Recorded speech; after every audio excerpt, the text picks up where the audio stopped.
Assalamualaikum warahmatullahi wabarakatuh. Bismillahirrahmanirrahim. Alhamdulillahirabbil alamin.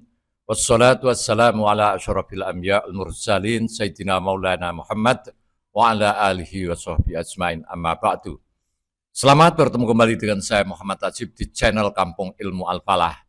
Channelnya orang-orang yang tetap istiqomah mencari ilmu. Basmatun fil bidayah. Basmatun fil bidayah. Senyum di awal perjumpaan. Senyum di awal perjumpaan merupakan pertanda baik dan indahnya hubungan dalam keluarga. Senyum istri kepada suaminya dan senyum suami kepada istrinya adalah tanda awal keharmonisan. Senyum tersebut seolah menjadi pengumuman awal adanya niat baik untuk rukun, saling menerima dan berdamai. Dalam ajaran Islam, senyum memiliki nilai moral dan sosial yang tinggi. Nabi besar Muhammad Sallallahu Alaihi Wasallam bersabda, "Tabassumuka bi wajhi akhika shadaqatun." Senyummu di hadapan saudaramu adalah sedekah. Hadis ini menunjukkan bahwa sikap ramah dan wajah ceria termasuk amal kebaikan. Rasulullah Shallallahu Alaihi Wasallam sendiri dikenal sebagai pribadi yang banyak tersenyum dan berwajah ramah, sehingga kehadirannya menenangkan orang lain. Selain senyum, hubungan yang baik diawali dengan salam. Salam bukan hanya ucapan sopan, tapi doa keselamatan. Fasallimu ala anfusikum tahiyatan min indillahi mubarakatan thayyibah.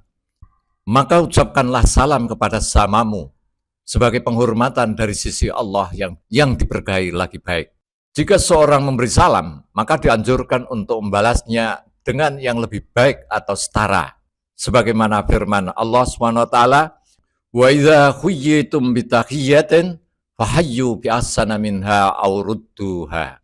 Apabila kamu diberi penghormatan dengan suatu salam, maka balaslah dengan yang lebih baik atau balaslah yang sepadan. Salam yang diucapkan dengan tulus dapat memperkuat ikatan batin dan menghilangkan rasa canggung di antara anggota keluarga. Dalam sastra Arab, pentingnya salam juga digambarkan oleh seorang penyair, "Hayyatka azzatu bit tasliman sorofat, laitat tahiyyah kanat li fa ashkuraha." Azzah menyapamu dengan salam, lalu pergi. Andai salam itu ditujukan kepadaku, tentu aku akan syukuri. Syair ini menunjukkan bahwa salam memiliki nilai emosional yang dalam dan dapat meninggalkan kesan yang kuat di hati seseorang. Termasuk ada penting dalam keluarga adalah membaca doa saat masuk dan keluar rumah, agar aktivitas di dalamnya diberkahi. Doa yang diajarkan Nabi adalah, "Allahumma inni as'aluka khairal mulij wa khairal makhraj.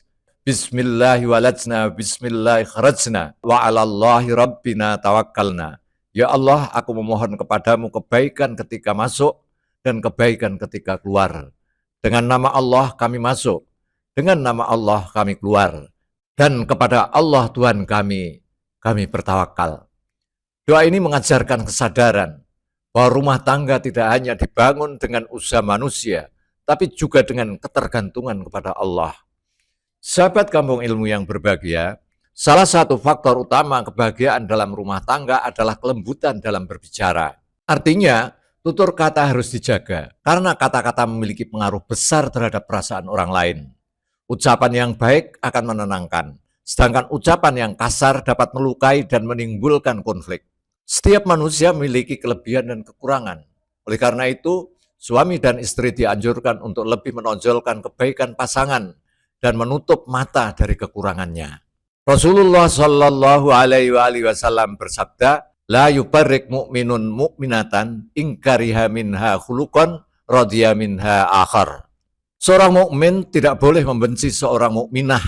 Jika ia tidak menyukai satu sifatnya, maka ia akan menyukai sifatnya yang lain. Tidak ada manusia yang sepenuhnya sempurna.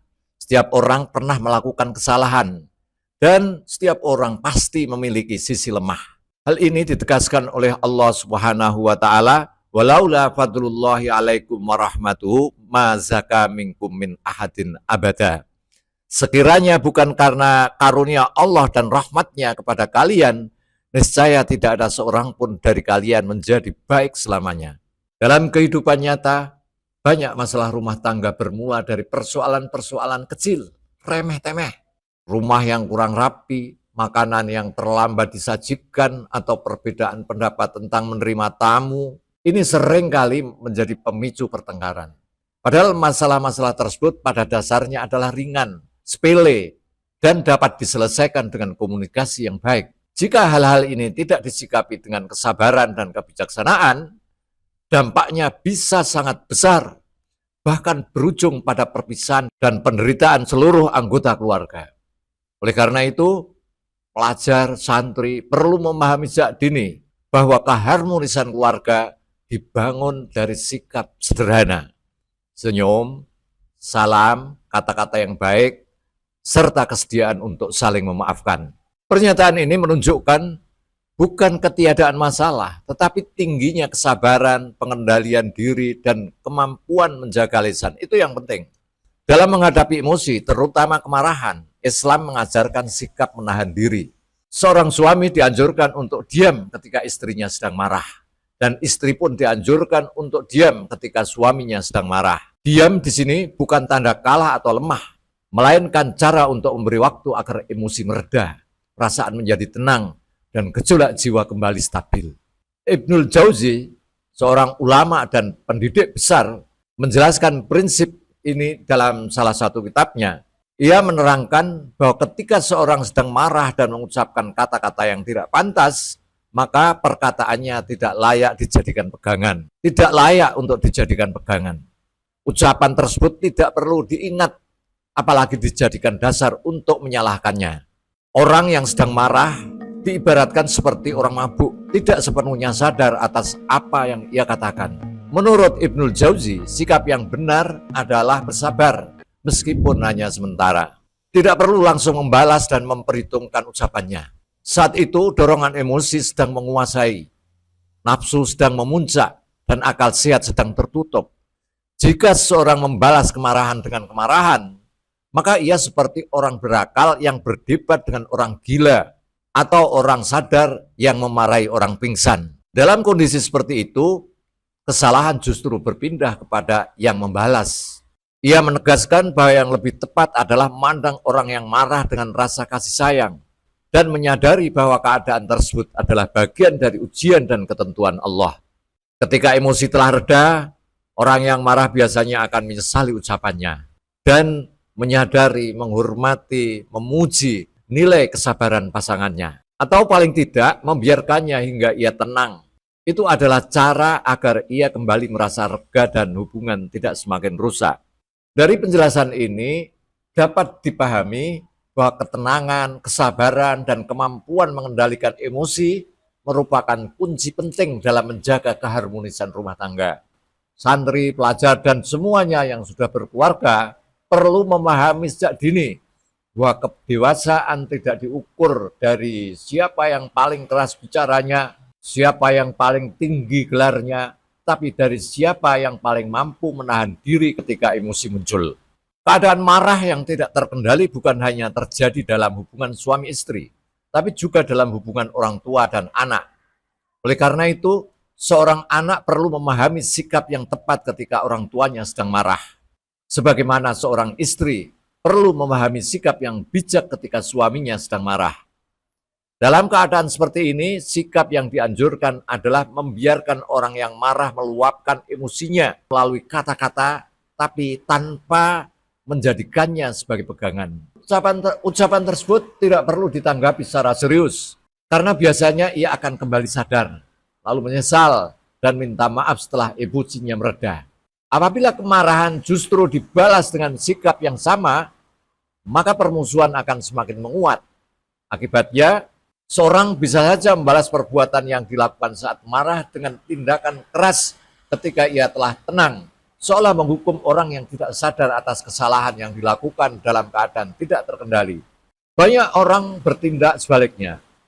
Ketika berhadapan dengan orang yang sedang marah, mereka membalas setiap ucapan dan tindakannya. Cara seperti ini tidak sesuai dengan prinsip kebijaksanaan.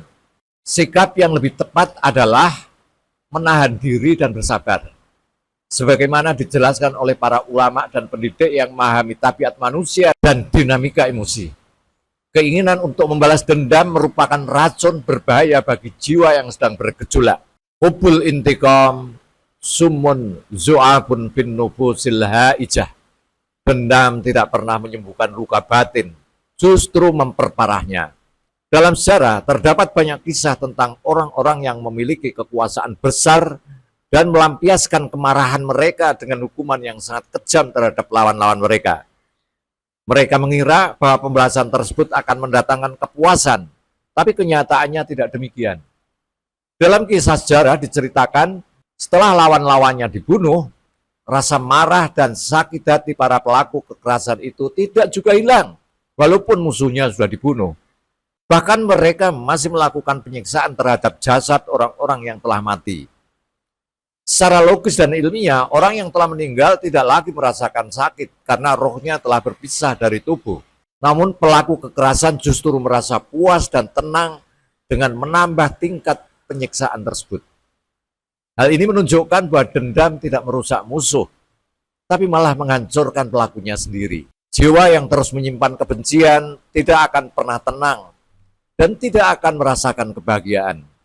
Api dendam dan keinginan untuk melampiaskan kemarahan akan membakar ketentraman batin sebelum membakar orang lain.